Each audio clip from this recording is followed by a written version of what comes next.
I'm skeptical when travel magazines or cruise sites list their rankings of the best European river cruise lines. Why? Because I feel, rightly or wrongly, there is a link between the amount each line spent advertising in those publications and those rankings. So I decided to see how today's travelers spending their own hard-earned money river cruising are actually rating the lines on review sites. I quickly discovered the rankings were not as I expected them to be and were different to those of the magazines and the sites. So I'll let you in on the top 8 traveler best rated river cruise lines right now and why. Why should these ratings matter so much to you when considering river cruising? Well, first of all, it's really expensive to river cruise, so the cost to you of choosing the wrong line is very high. There are 3 broad classes: value, premium and luxury. But even value lines can cost from $250, that's £200 per person per night, and luxury lines start from around $450, that's £350 per person per night. As all European river cruising ships on the surface look the same, as the locks and bridges mean they are all the same width and height, they sail the same rivers like the Danube, the Rhine, the Douro and the Seine, and they stop at all the same places and visit the same sites. It means that the less visible differences that these real cruisers have experienced and rated, like the cabins, the service, the menus, the itineraries, the excursions, and who each is best suited for, really count. Now, I've traveled on most of these cruise lines too, so I'll also give you my perspective as well as what other travelers are saying. Let's start at the bottom of the 8 and work up to the top rated. A line I've cruised on multiple times and currently are ranked 8th best with a score of 4.1 out of 5 is Crossy Europe. They're a well-established line launching in 1976 by a Mr. Gerard Schmitter and are still owned and operated by the family. They have 32 ships and they seem to cover more rivers than any line in this list. Crossy Europe is also the only value line in the top 8, and unlike the other lines, they have different classes of ships within their fleet, which they bill as 3, 4 and 5 stars, each with slightly different experiences. The ships overall tend to be a little bit more basic than others in the list and tend to be mostly French or European guests. I've been on Crossy Europe trips where there's just 2 other English speakers, for example. They serve good French food but have smaller menus than the other lines that cost more. But overall, it's a really good value option. Cruise Critic also agree with my assessment, by the way, because they ranked Crossy Europe as the best river line for unique itineraries. The next line in the ranking is almost the opposite of Crossy Europe, and that is Uniworld Boutique River Cruises with a slightly higher 4.3 out of 5 rating. They are at the top end of the luxury category, but like Crossy Europe are one of the oldest river cruise lines, also launching in 1976. At time of recording, they have 13 ships. I've cruised them several times and I do find their ships rather kind of blingy and glitzy decor-wise for my taste. They do, though, have very high level of service, which they call 6-star service, and I do think they have the best service of any line that I've been on, along with excellent food and wines.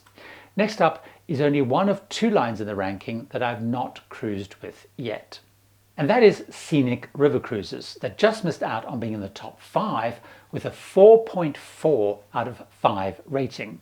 They're part of the Scenic group and are in the luxury river cruise category, while their sister line Emerald is in the premium category. More on them shortly. Scenic promises a luxurious experience and have 12 contemporary looking ships with what they claim have some of the largest suites on the rivers. As I said, I've not cruised Scenic, but I've toured their ships and they are very beautiful ships.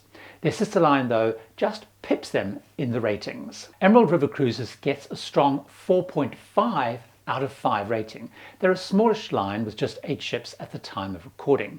I cruised them only once so far on their Danube Enchantment of Eastern Europe cruise between Bucharest, Romania to Budapest, Hungary. They have 3 standout features on their ships. They have spacious feeling cabins, as instead of balconies they have more cabin space with panoramic windows which slide down to let in fresh air and for scenic viewing. They have many active excursions, unlike many other lines, and I felt they were trying to appeal to a younger, more active traveller. At the rear of the ships is a unique space, which during the day is an indoor plunge pool and in the evening gets covered over and becomes a cinema or hosts different kind of social events. Due to having fewer ships than most of the other higher ranked lines, they offer less diverse itineraries, and they do tend to stick to the major rivers like the Rhine and the Danube. I see them as particularly good for people who are looking for a more youthful vibe with more active excursions. The next line got the same 4.5 out of 5 rating as Emerald, which really surprised me because it's one of my favorite river cruise lines, and I think it actually deserves to be higher on the list. That line is AMA Waterways, which were founded in 2002 by a group of friends, Rudy Schreiner, Jimmy Murphy and Kirsten Cast. They have 24 European river cruise ships at the time of recording, including the unique AMA Magna, which is double the width of regular river cruise ships. They're in the luxury category, so a bit higher end than Emerald. I think their ships are beautiful inside, and they have really good food with large menu choices. And on most of the ships, there's a second, more fine dining option called the chef's table, where you can watch the chefs prepare the very fine food. I like that their cabins have both a Juliet balcony and a regular balcony. Having the Juliet balcony makes the cabins a little bit bigger, but there's still the ability to sit out on a balcony watching the scenery pass by. They're leaning into wellness with a dedicated wellness person on board who runs classes and active and wellness excursions. They also have bikes on board for free use in ports, which is a really great plus. AMA Waterways is one of my favorite lines because of that mix of great cabins, food and emphasis on that wellness side.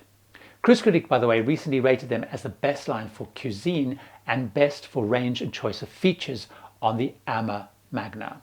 The next line up in the rankings is a totally new line that only came into service in 2023, but already is the third highest rated. Riverside River Cruises is currently getting a generous 4.6 out of 5 rating and is only one of the top 5 that I've not cruised on yet. The line was created after the owners purchased Crystal River cruise ships when Crystal went bust. Their ships are the Mozart, Ravel and Debussy. Like Uniworld, they are very much at the top end of the luxury category. And I think they're one of the only river cruise lines that have butlers. The cabins are plush and fancy with a focus on fine dining and a high degree of being pampered. They are very costly, but seem to be the fanciest, plushest of all of the river cruise lines. The line that came second in the rankings also kind of surprised me, not being number one, as it is the biggest and best known of all of the river cruise lines in Europe. Viking River Cruises won many industry awards and did get a strong 4.6 out of 5 rating like Riverside. They have, by my calculation, the biggest fleet of European river ships with 54 operating on the main Central European rivers, 4 on the Douro, 2 on the Elbe and 4 on the River Seine. Most of their ships are called longships, holding up to 190 guests. The ships have a clean and bright Scandinavian decor with light woods and colours.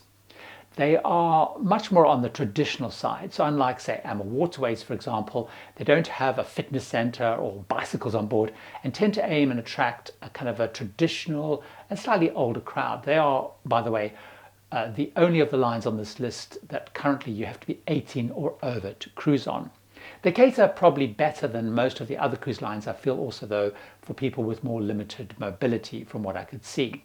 They do have some active excursions, so I have been on bike excursions, for example, but they are much more around the onboard experience, like dining and enrichment, and the history and culture of the ports. One of the big pluses of Viking is because they have so many ships, they offer a wide range of itineraries and length of cruises. The food is pretty good and consistent, though some of the other lines, in my experience, have slightly better food. But it's a good, solid cruise line, which is why I think it comes in second. Cruise Critic, by the way, picks them as the best river cruise line choice for first timers. And I think that's also probably right, just because they have so much choice and they are just so reliable and consistent. Now, the line which comes in at number 1, I did not predict before doing this, because personally, while I've had great times on board, I probably rate some of the other lines, as you've heard, a little bit higher.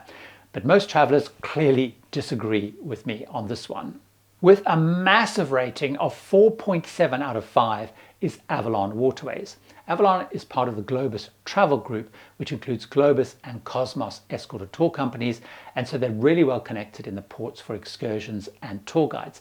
They do tend to be really strong on the excursion side.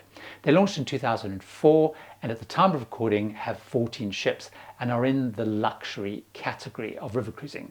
Now, I've cruised with them on the Rhine and the Danube, and I liked that they are focused more on fitness and wellness, with fitness people on board, active excursion options like hiking and biking, and many wellness food options are appearing on their menus. They argue that one of their key advantages and differences, though, are what they call their Avalon suite ships, featuring the Avalon Panorama suites. They say these are 30% larger than the industry standard cabin, and like Emerald have those wall-to-wall, floor-to-ceiling panoramic windows. By the way, the beds face the river, and it's surprising how unique it is having a bed facing the river on such scenic routes. It's just really unusual. This is kind of a plus, but they do have that. I think they're great for people looking for a more active river cruising experience, and so I wasn't surprised to see that Cruise Critic actually named them as their best river cruise line for active travelers. Fans of some lines may be shocked to hear that their favorites, particularly lines like Tauck, are not currently rated amongst the top 8 lines right now. So join me over in this video where I look at the lines that river cruise travelers are not currently raving about and why. See you over there.